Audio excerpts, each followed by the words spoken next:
Olá, tá no ar o Macro Review, o podcast de economia do C6 Bank. Eu sou a Nayara Fraga, do time de conteúdo, e nesta semana a gente vai entender por que o Brasil tá na contramão quando o assunto é inflação. Se você tá mais ou menos por dentro dos números, deve ter reparado que enquanto a inflação tá caindo aqui no Brasil, lá fora, nas principais economias do mundo, ela só sobe.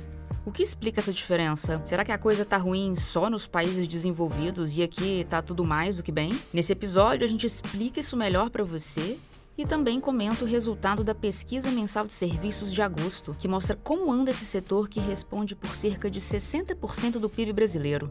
O programa de hoje também recebe a Gabriela Santos, do JP Morgan Asset Management. Ela vai contar como o mercado recebeu o resultado da inflação de setembro dos Estados Unidos e vai contar o que está no radar dos investidores agora. Hoje é 17 de outubro de 2022. Se você ainda não avaliou o nosso podcast, não esquece de deixar as estrelinhas aí na plataforma em que você está me ouvindo. Se você me ouve do YouTube, deixa seu like e conta o que achou depois. Vamos nessa? Talvez você não se lembre, mas antes da pandemia, a preocupação nas grandes economias era a baixa inflação. Dos Estados Unidos à Europa, o receio era de que preços muito baixos pudessem resultar numa deflação prejudicial à economia, num cenário em que nenhum ajuste de juros é o suficiente para resolver o desânimo instalado. Hoje, o que tira o sono dos países desenvolvidos é exatamente o problema oposto.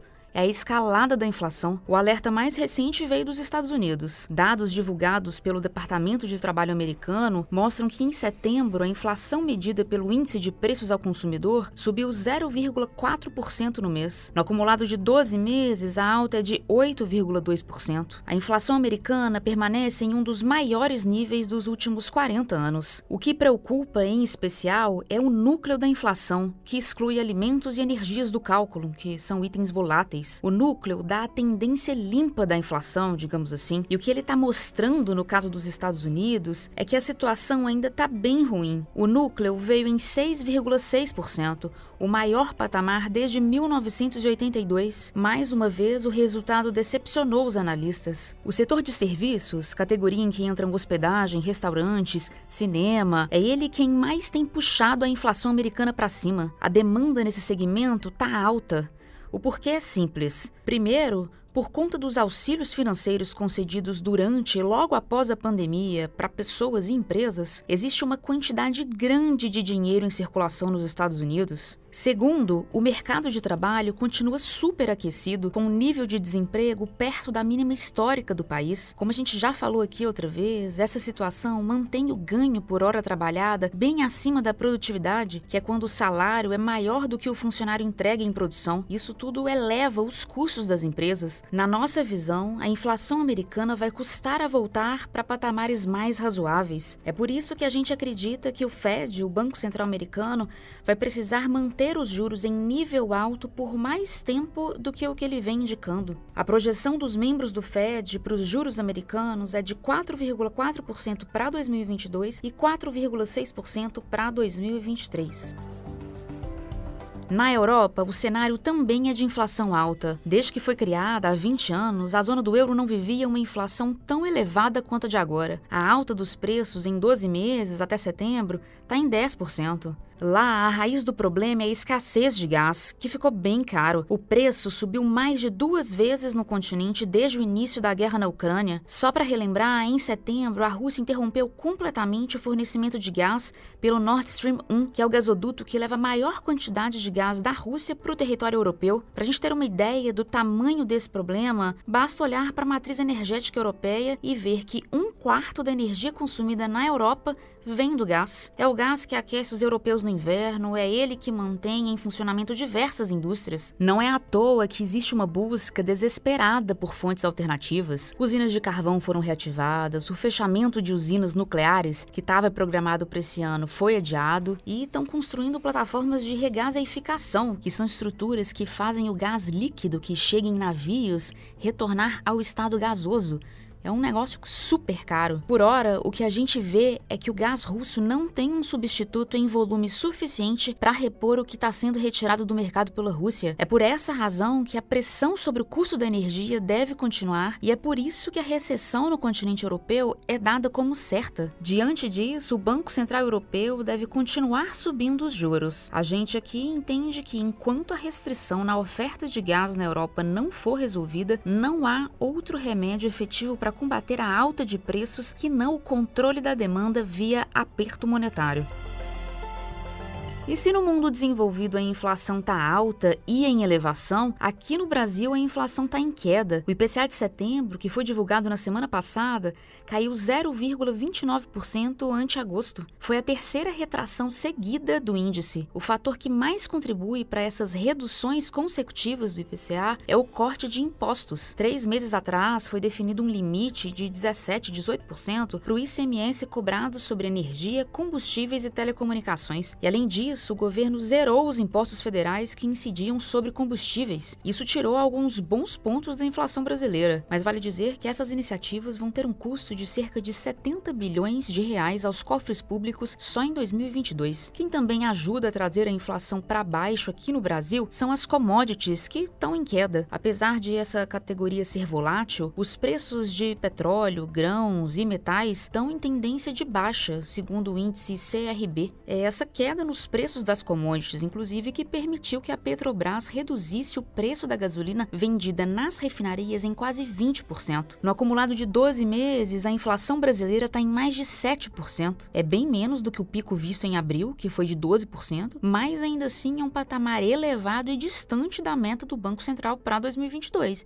que é de 3,5%. É importante observar que quando a gente exclui da análise a queda no preço da gasolina e o corte de impostos, o quadro da inflação brasileira não oferece tranquilidade. Os serviços subjacentes que o digam. Esse grupo exclui da conta os itens que oscilam mais, tipo passagem aérea, e da real da inflação em serviços. E quanto subiu esse núcleo? Subiu 9,5% em 12 meses. É bastante coisa. E a gente ainda não vê sinais claros de desaceleração da inflação no segmento de serviços no Brasil. Lembrando que o Brasil ainda carrega o peso da inércia inflacionária, que é quando os preços presentes são afetados pela inflação passada. Isso significa dizer que toda vez que o Brasil apresenta uma alta significativa de preços, o processo de queda, principalmente dos serviços, tende a ser lento. Ou seja, apesar da deflação dos últimos 3 meses, a inflação vai ceder a passos lentos no Brasil. Nossa projeção é que o IPCA fique em 5,6% em 2022 e 5,7% em 2023. As duas projeções estão acima da meta do Banco Central. Com essas projeções em mãos, é natural a gente se perguntar: e o que ajudaria então a reduzir a inflação de um jeito rápido? Qual seria o ambiente mais favorável a uma queda rápida da inflação? Quem responde pra gente é a Cláudia Moreno, economista responsável pela cobertura de Brasil aqui no C6 Bank.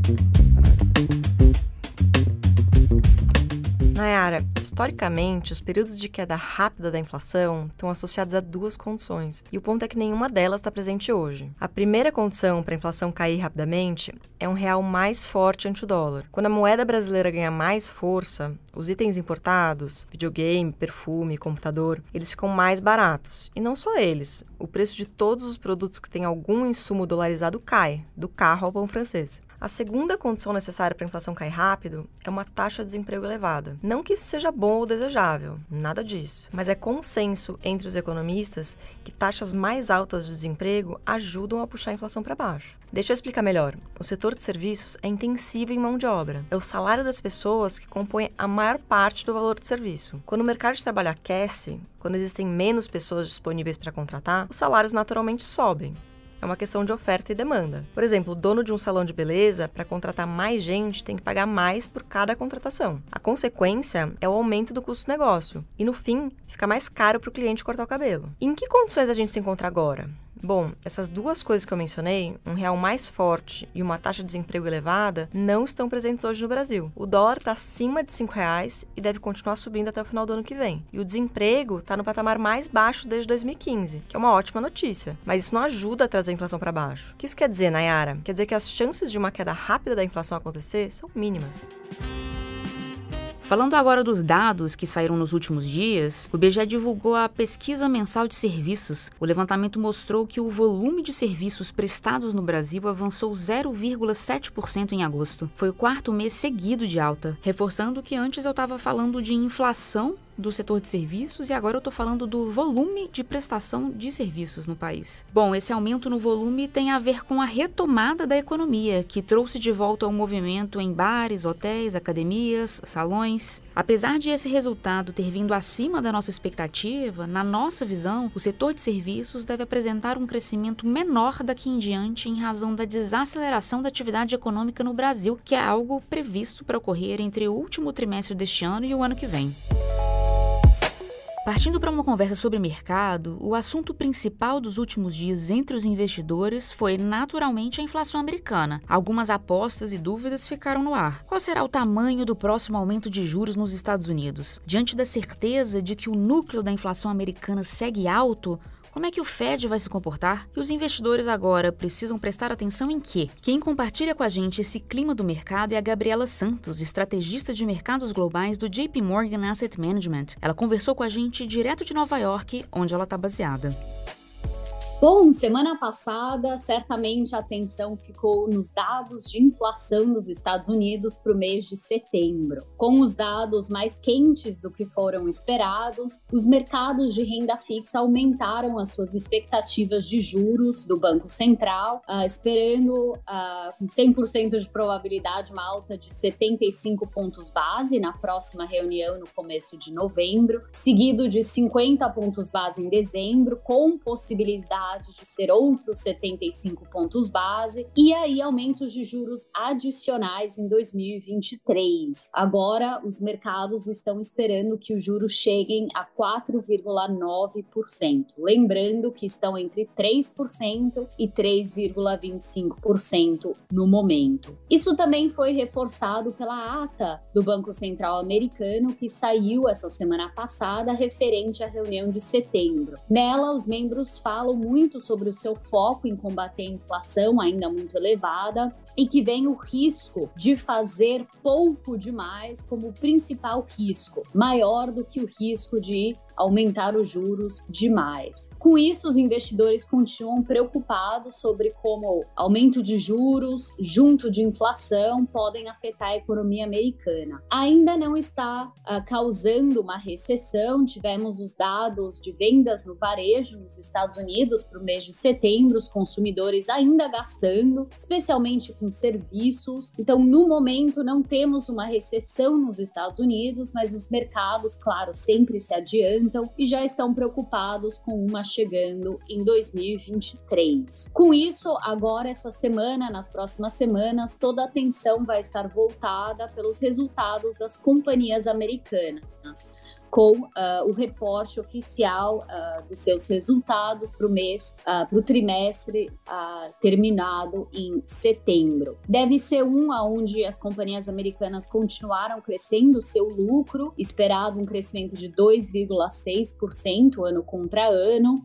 especialmente forte no setor de energia, materiais, industriais, ainda um crescimento forte em tecnologia, em saúde, mas aí, claro, a preocupação é sobre o que acontece em 2023, especialmente com uma desaceleração econômica mais forte esperada e também com pressões de custos para as companhias. Então, muito foco daqui para frente no mercado acionário, nesses reportes individuais das companhias e como elas estão navegando o ambiente mais complicado. Com isso, vai ser um foco menos no macro, na economia, e mais no micro, no que está acontecendo companhia por companhia.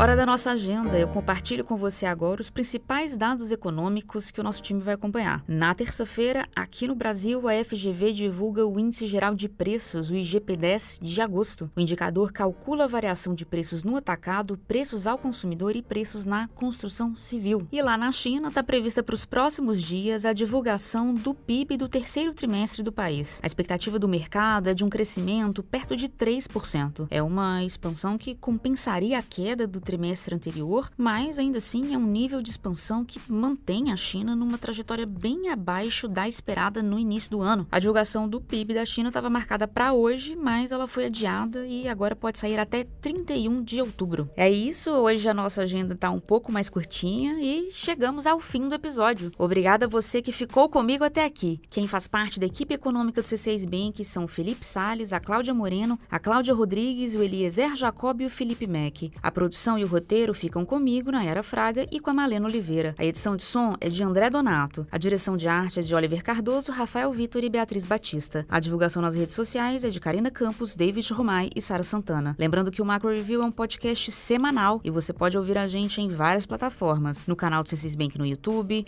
no Spotify, Apple Podcasts, Deezer, Pocket Casts e Google Podcasts. Você escolhe. Uma boa semana para você e até a próxima!